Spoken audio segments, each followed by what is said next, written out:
Lumalalim ang usap-usap Catherine Bernardo at Lucena City Mayor Mark Alcala, may pribadong relasyon na umano, ngayon ay unti-unti nang nagiging public.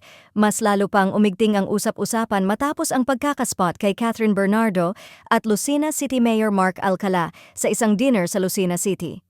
Ayon sa mga kumakalat na kwento online, hindi raw ito ang unang beses na nakita ang dalawa at may mga bulong-bulungan pa na matagal na umanong pribado ang kanilang relasyon, sadyang piniling itago sa mata ng publiko.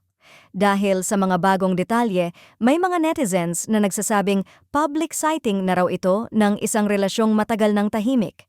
May ilan pang nag-aangkin na madalas umanong magkasama ang dalawa sa Lucena at hindi na raw nakapagtataka kung bakit tila komportable sila sa isa't isa sa naturang dinner. Para sa iba, malinaw daw ang body language at closeness na hindi na basta-basta maipapaliwanag bilang simpleng pagkikita lamang. Mas lalong naging kontrobersyal ang usapan nang may mga nagsimulang magbulong na posible raw na nagli-live-in na ang dalawa, bagay na lalong nagpainit sa diskusyon online. Bagamat wala itong kumpirmasyon, mabilis itong kumalat sa social media kung saan hati ang opinyon ng publiko.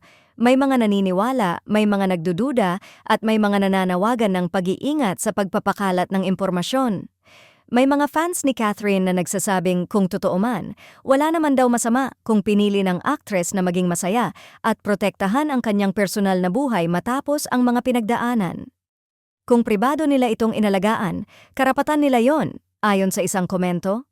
Samantalang ang iba naman ay nagulat at umaasang sana'y linawin ng magkabilang panig ang tunay na estado ng kanilang relasyon upang matigil na ang spekulasyon. Sa ngayon, tikom pa rin ang bibig nina Catherine Bernardo at Mayor Mark Alcala. Walang kumpirmasyon, walang pagtanggi, kaya patuloy na lumalakas ang mga tanong.